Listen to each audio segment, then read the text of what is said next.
এই মুহূৰ্তত জনাইছো আজিৰ প্ৰথমটো খবৰ। ৰাজ্যৰ লাখ লাখ টেলিকম গ্ৰাহক লৈ সুখবৰ। অসমত পূৰ্ণগতিত চলিছে BSNL 5Gৰ উন্নতিকৰণৰ কাম। অসমত প্ৰথমটো BSNL 5G টাৱাৰে আগবঢ়াইছে সেৱা। অসম নাগালেণ্ড সীমান্তত নিৰ্মাণ হৈ আছে সৰ্বমুঠ 115টা BSNL মোবাইল টাৱাৰ। প্ৰথমটো 5G নেটৱৰ্ক টাৱাৰৰ সেৱা আৰম্ভ হৈছে সৰুপথাৰৰ চেতিয়া গাঁৱত। আৰু সামাজিক মাধ্যমত এই কথা জনালে সৰুপথাৰৰ বিধায়ক বিশ্বজিৎ ফুকনে। আৰু ইতিমধ্যে গাঁও এলেকাত BSNLে আৰম্ভ কৰিছে টাৱাৰ স্থাপনৰ ব্যৱস্থা। জিঅ' এয়াৰটেলৰ দাম বৃদ্ধিৰ পিছতে বহু গ্ৰাহক আহিছে BSNL লৈ। আৰু অসমত BSNLে আৰম্ভ কৰিছে 3,000 টাৱাৰ স্থাপনৰ প্ৰক্ৰিয়া। আৰু টাটাৰ সৈতে BSNLে কৰিছে 15,000 কোটি টকাৰ এক বৃহৎ চুক্তি। আৰু অসমত দৈনিক 1,000 লোকে নতুনকৈ লৈছে BSNLৰ সুবিধা। আৰু ৰাজ্যৰ লাখ লাখ টেলিকম গ্ৰাহক লৈ সুখবৰ আহি পৰিছে, কিয়নো এইবাৰ BSNLে স্থাপন কৰিছে 5G টাৱাৰ। এই মুহূৰ্তত জনাইছো আজিৰ দ্বিতীয় নম্বৰ খবৰটো। অৱশেষত বাংলাদেশৰ ছাত্ৰ আন্দোলনে পালে ন্যায়। আন্দোলনৰ মাজতে উচ্চতম ন্যায়ালয়ৰ ডাঙৰ সিদ্ধান্ত। বাংলাদেশৰ প্ৰতিবাদী ছাত্ৰ ছাত্ৰীয়ে অৱশেষত লাভ কৰিলে ন্যায়। উচ্চতম ন্যায়ালয়ে বিতৰ্কিত কোটা ব্যৱস্থাত বৃহৎ পৰিৱৰ্তন কৰিলে। বৰ্তমানৰ পৰা বাংলাদেশত 93% লোকে মেধাৰ ভিত্তিত পাব চাকৰি।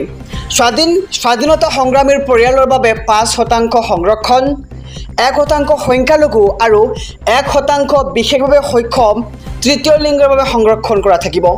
আৰু 30% পদ সংৰক্ষণৰ বাবে ভয়ংকৰ আন্দোলনে গঢ় লৈ উঠিছিল বাংলাদেশত। আৰু প্ৰতিবাদে ভয়ংকৰ ৰূপ লোৱাৰ পিছতে এই সিদ্ধান্ত বাংলাদেশ উচ্চতম ন্যায়ালয়ৰ। ভয়ংকৰ প্ৰতিবাদৰ ফলত নিহত হৈছে প্ৰায় 155 জনতকৈ অধিক লোক। আৰু বাংলাদেশৰ প্ৰতিবাদী ছাত্ৰ ছাত্ৰীয়ে অৱশেষত লাভ কৰিছে ন্যায়। আমি খবৰটো জনাইছোঁ ৰাজ্যবাসীক যে উচ্চতম ন্যায়ালয়ে বিতৰ্কিত কোটা ব্যৱস্থাত বৃহৎ পৰিৱৰ্তন কৰিলে। এই মুহূৰ্তত জনাইছোঁ আজিৰ তৃতীয় নম্বৰ খবৰটো। ৰাজ্যত আলু পিঁয়াজৰ মূল্য বৃদ্ধিক লৈ আহি গ'ল ডাঙৰ খবৰ। ব্যৱসায়ীয়ে বৃদ্ধি কৰিব নোৱাৰিব আলু পিঁয়াজৰ দাম। আলু পিঁয়াজৰ ব্যৱসায় লৈ মন্ত্ৰী ৰঞ্জিত দাসৰ সকিয়নি। পশ্চিমবংগত আবদ্ধ হৈ থকা ট্ৰাক সন্দৰ্ভত গুৰুত্বপূৰ্ণ মন্তব্য। আৰু অসমত যথেষ্ট পৰিমাণে আলু পিঁয়াজ মজুত আছে বুলি মন্তব্য কৰে মন্ত্ৰী ৰঞ্জিত দাসে। আৰু ট্ৰাক আবদ্ধ হৈ থকাৰ অজুহাতত কোনো ব্যৱসায়ীয়ে বৃদ্ধি কৰিব নোৱাৰিব আলুৰ দাম। এটা গুৰুত্বপূৰ্ণ খবৰ, যিহেতু আলুৰ ট্ৰাক পশ্চিমবংগত আবদ্ধ কৰি ৰখা হৈছে। আৰু ইয়াৰ প্ৰাক্ষণতে যদিহে আলুৰ ব্যৱসায়ীসকলে আলুৰ দাম বৃদ্ধি কৰিব খোজে, তেন্তে কিন্তু বৃদ্ধি কৰিব নোৱাৰিব আলুৰ দাম। এই সন্দৰ্ভত নিৰ্দেশনা জাৰি কৰিছে। খেয়ালখুচি মতে দাম বৃদ্ধি কৰিলে ব্যৱস্থা ল'ব চৰকাৰে। আৰু জিলা আয়ুক্তক দাম বৃদ্ধি কৰা ব্যৱসায়ীক তথ্য দিবলৈ জনালে মন্ত্ৰী ৰঞ্জিত দাসে। আৰু ৰাজ্যত আলু পিঁয়াজৰ মূল্য বৃদ্ধিক লৈ আহি গ'ল ডাঙৰ খবৰ। ব্যৱসায়ীয়ে নিজ ইচ্ছামতে বৃদ্ধি কৰিব নোৱাৰিব এইবাৰ আলু পিঁয়াজৰ দাম।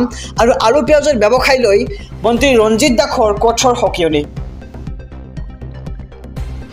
অহা নৱেম্বৰ মাহত বাল্য বিবাহ কৰা হিন্দু মুছলমান সকলোকে গ্ৰেপ্তাৰ কৰিব আৰক্ষীয়ে। মুখ্যমন্ত্ৰী হিমন্ত বিশ্ব শৰ্মাৰ কঠোৰ নিৰ্দেশনা। ধৰ্মৰ আধাৰত চোৱা নহয় বাল্য বিবাহ কৰা অবৈধ শ্ৰমিক। 80% মুছলমান আৰু 20% বাল্য বিবাহ হিন্দুৰ মাজত হয়। পুনৰ নৱেম্বৰত বাল্য বিবাহ বিৰোধী অভিযান চলাব অসম আৰক্ষীয়ে। বাল্য বিবাহ কৰা কাকোকে ৰেহাই নিদিব আৰক্ষীয়ে। বিজেপি কাৰ্যালয়ত মুখ্যমন্ত্ৰী হিমন্ত বিশ্ব শৰ্মাৰ এই বৃহৎ মন্তব্য। আৰু বাল্য বিবাহ কৰা হিন্দু মুছলমান সকলোকে গ্ৰেপ্তাৰ কৰিব এইবাৰ অসম আৰক্ষীয়ে। মুখ্যমন্ত্ৰী হিমন্ত বিশ্ব শৰ্মাই এই সন্দৰ্ভত কঠোৰ নিৰ্দেশনা জাৰি কৰিছে।